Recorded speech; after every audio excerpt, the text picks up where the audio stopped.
Hello and welcome to Friday the 18th of December. Can you believe it? A week today will be Christmas.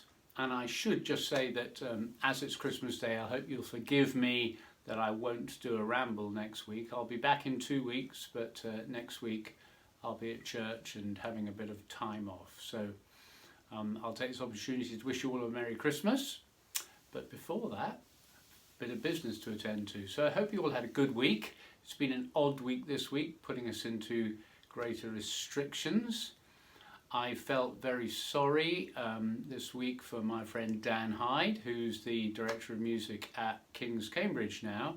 I don't know whether you read about this, but just before they were going to film the BBC Carols from King's, which they'd obviously had to work very hard at, two of the choral scholars tested positive for the virus, and so they had to stand down, all the choral scholars. And so they had all the equipment in the chapel and everything. So at the very last moment, they managed to get the King's Singers, the 6 members of the King's Singers, to come along and sing with the boys. And apparently they didn't really have any time to rehearse at all. They just did it. So Christmas Eve this year on BBC Two, I would watch it carefully because it'll be amazing what they pull off. And I just feel very sorry for Dan, you know, in his second year at King's and facing all these difficulties. But no doubt, he's a brilliant musician and no doubt he'll pull something off. I don't know whether you heard Choral Evensong this week. It was from Hereford, and I know I eulogise from time to time, but it was just amazing, absolutely sensational. It really did feel like you could just be sitting in the choir stalls listening. It was so beautiful. And also one of my favourite psalms, Psalm 84, and the wonderful second service by Kenneth Layton, which has always been a favourite of mine. Bit too hard for us in Swanage, but fantastic piece. So if you get the chance to listen to Hereford on Choral Evensong, do so. Okay, so how did you get on with Quickfire 5 last week? I've heard there are 1 or 2 people bragging that they got 5, but who knows? So anyway, I've got my piece of paper here. So first question was, what is the official title of the organist of Southwell Minster? And the answer is Rector Chorae. Rector Chorae. So we had Informator Choristarum last week, Rector Chorae this week. Amazing, eh? Question 2 was, how long is the echo in St Paul's Cathedral? And the answer is in excess of 12 seconds. It varies a bit, but around that. So that's amazing, isn't it? You think about that. That's huge. Number 3, and this is the most amazing statistic. How long did it take Handel to write the Messiah? The whole thing. And the answer is 24 days. 24 days. Unbelievable. Question 4. Where did John Taverner, the composer, live in Dorset? And the answer is Child Oakford, quite close to Sturminster Newton. Child Oakford. And the last question was quite an easy one, really. Can you name the 3 cathedrals involved in the 3 Choirs Festival? Well, of course, they are Gloucester, Worcester and Hereford, that we've just mentioned beforehand. So there you go. You may well have got 5. Well done to you if you have. So 5 more for Christmas, and I thought we ought to have them all with a Christmas theme. So the first one is Mr. Christmas. The man more synonymous with Christmas than anyone, I guess, is John Rutter with all his wonderful arrangements. Do you know what his first published carol was? The one that he wrote, it was published when he was 18 years old. It was one that really set him off to stardom. It's very well known.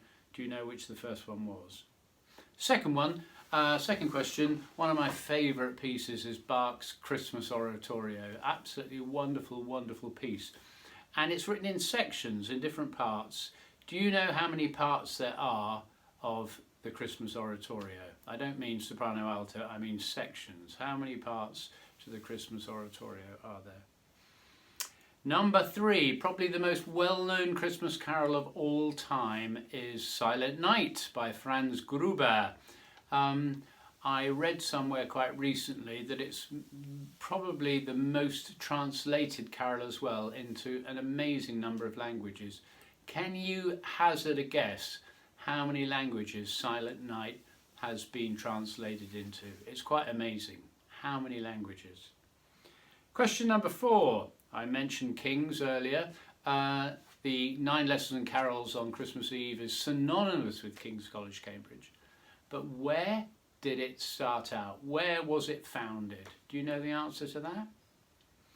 And the last question, a really silly question for Christmas, is this.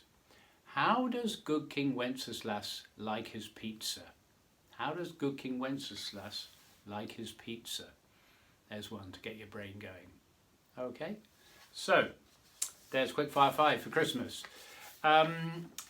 As ever, just to point you to the website, www.swanishteam.com, where you can see the online services, and something special this Sunday evening, that the Town Carol service is going to be streamed live from St Mary's, and I think you'll be able to watch it afterwards as well. There's a link on the website, so if you want to join in with some lovely carols, and we're going to put the words underneath on the screen, you're very welcome. So just watch out for that. So to my recommendation of music for this week, and I thought as it's Christmas, I would be indulgent, and I'm going to choose three carols, which I absolutely love. For no particular reason, they're just really special. First of all, one of my most favourite texts of all time is O Magnum Mysterium. And this has inspired so many composers to write beautiful pieces, but without doubt for me there are two settings of O Magnum Mysterium which stand out, which I absolutely adore.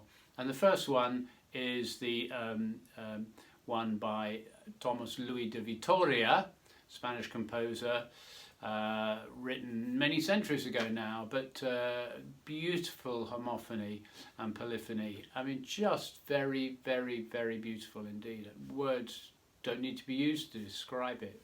So I point you to a performance of that. And then in contrast to that, taking the same text but a completely different approach, is really, again, one of my absolute favourite carols of all time by Francis Poulenc. If you're not familiar with Poulenc's music, do look him up. He's an amazing, amazing composer. Died in 1963. He was one of that group of composers called Les Six, who used to sit around in Paris in cafes and sort of very avant-garde. They sort of rebelled against the big German neoclassical romanticism of Wagner and people like that. And they wrote music with sort of jazzy overtones. Poulenc's music's very recognisable, lots of short phrases. He wrote some beautiful songs too, a fabulous organ concerto, but he wrote four carols, which he wrote in about 1950-52. And the first one of those is O Magnum Mysterium, and it captures the awe and mystery of the birth of Jesus. Each carol does sort of depict a scene from the Nativity, so I recommend them all to you, but O Magnum Mysterium just blows your mind away. It is so, so beautiful. And then just for a bit of fun, as I spend quite a lot of my time doing arrangements, I'm always interested in arrangers and what they do, and John Rutter is one of my favourite without doubt, brilliant orchestrator. But the other man that I absolutely love his work is a guy called Mac Wilberg, and he's the conductor of the Mormon Tabernacle Choir. But he is a brilliant, brilliant arranger, and he's written so many wonderful arrangements for orchestra, choir, etc. But a number of years ago now, he did the commission for King's College, Cambridge, and he set Ding Dong Merrily on High. And of course, terribly well-known piece, and it's been set many ways. But Matt Wilberg's version is just quite amazing. The organ part is fiendish. And all the jazzy sections. If you watch this video from King's, you'll watch the back row and what they're doing and all the sort of funky moments. It's so clever. And it just makes me smile every time I hear it. It just lifts my heart. So I hope you enjoy that. Matt Wilberg, Ding Dong Merrily on High. So 3 wonderful carols. Merry Christmas. So now I'm going to leave the Christmas tree and go downstairs, and we will do a quick sing along to keep you going over the Christmas period, and then, as I say, I'll join you again in 2 weeks' time. So see you in a moment. So not quite as Christmassy down here, but never mind, does the job. So why don't we start off, shall we do our ya, going ya ya ya ya ya ya ya, like that, okay? Ya ya ya ya ya ya ya ya ya ya ya ya, ya, ya, ya. Really work that jaw.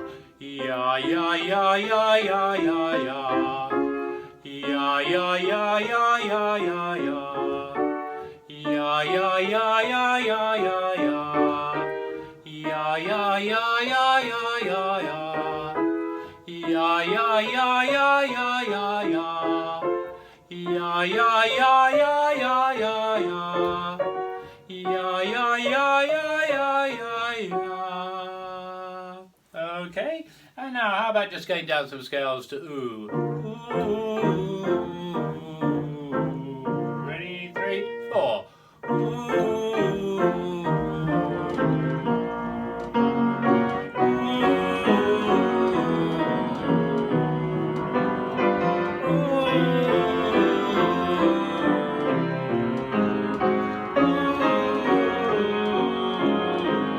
And now change to E.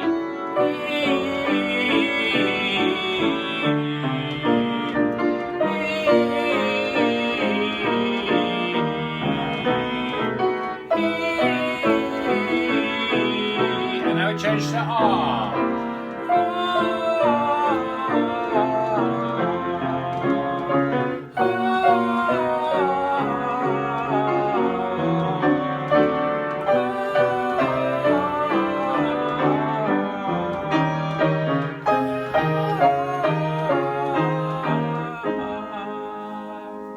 And let's finish off with our favourite. A-I-E. 1, 2, 3. A-I-E, A-I-E,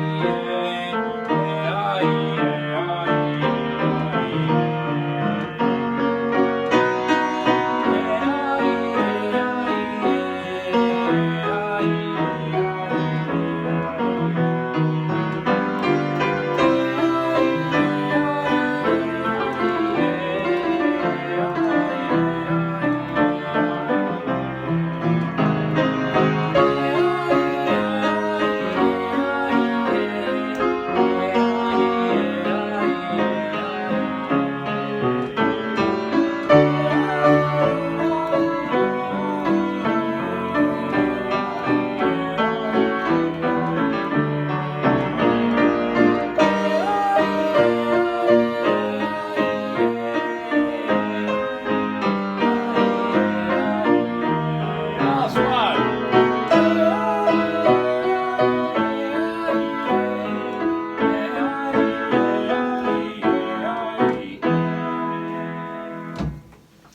There you go. Glass is falling down. Hope that was good for you. So all that remains is me to wish you a very happy Christmas, safe and happy Christmas. I hope you're able to get to see some of your family, but I know it's difficult for all of us, but I'm sure we'll all get on well. And hopefully, if I don't see you over the next week, we'll see you again soon. So take care.